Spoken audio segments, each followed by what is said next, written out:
राजस्थान के सभी सम्मानित पेंशन लेने वाले बुजुर्ग माता पिता, विधवा बहनों और दिव्यांग साथियों को मेरा सादर प्रणाम। आज की ये बात साधारण सूचना नहीं है, बल्कि आपके मन, आपकी शांति और आपके अधिकार से जुड़ी हुई है। इसलिए मैं आपसे निवेदन करता हूं कि इस पूरे संदेश को ध्यान से सुनिए, क्योंकि कई बार समस्या पैसों की नहीं, बल्कि मन की घबराहट की होती है, और घबराहट ही हमें गलत रास्ते पर ले जाती है। जरा कल्पना कीजिए उस दिन की जब महीना शुरू होता है, घर में जरूरतें सामने खड़ी होती है।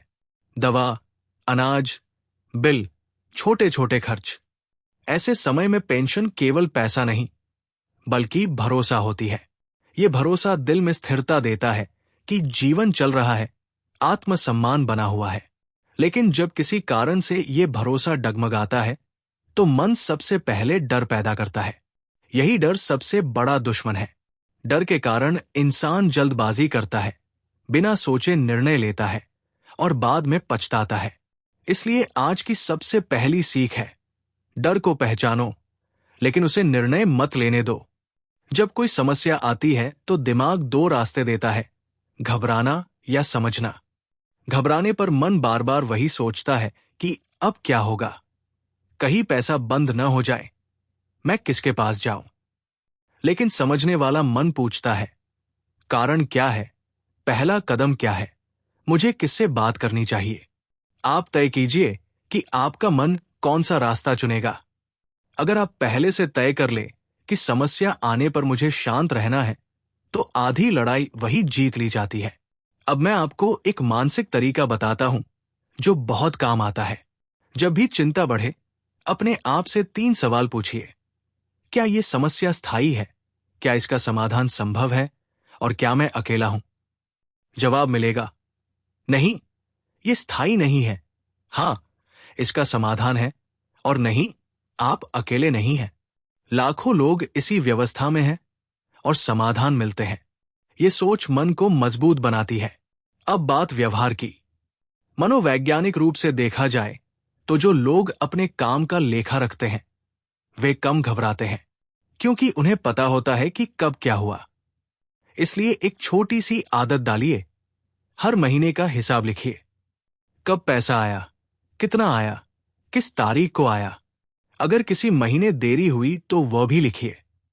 ये लेखा आपकी ढाल है। जब आप अधिकारी से बात करेंगे तो आत्मविश्वास रहेगा। दूसरी मानसिक आदत, छोटी तैयारी, बड़ा भरोसा। अपने कागजात को एक जगह रखना, ये केवल व्यवस्था नहीं, बल्कि मन को स्थिर करने का तरीका है। जब दस्तावेज सुरक्षित होते हैं, तो दिमाग को भरोसा होता है कि जरूरत पड़ने पर सब उपलब्ध है। ये भरोसा चिंता को आधा कर देता है। तीसरी आदत, समय पर काम करना। जो काम आज हो सकता है, उसे टालने से मन पर बोझ बढ़ता है। ये बोझ बाद में डर बन जाता है।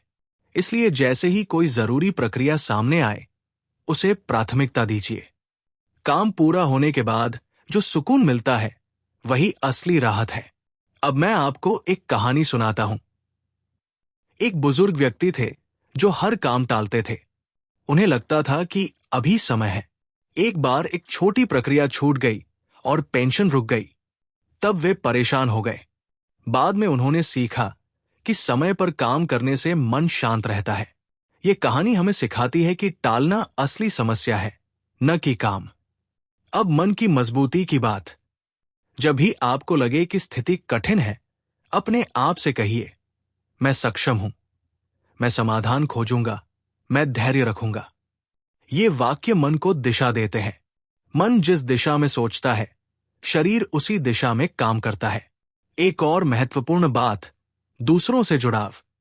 जब आप अकेले रहते हैं तो चिंता बढ़ती है, लेकिन जब आप आसपास के लोगों से बात करते हैं, अनुभव साझा करते हैं, तो मन हल्का होता है। समूह में समाधान जल्दी मिलते हैं। अब सावधानी की बात, कभी भी जल्दबाजी में किसी अनजान व्यक्ति को जानकारी न दें। मनोवैज्ञानिक रूप से देखा जाए तो संकट में इंसान जल्दी भरोसा कर लेता है। यही समय होता है जब ठग सक्रिय होते हैं। इसलिए निर्णय लेने से पहले सोचिए, जांचिए और फिर कदम उठाइए।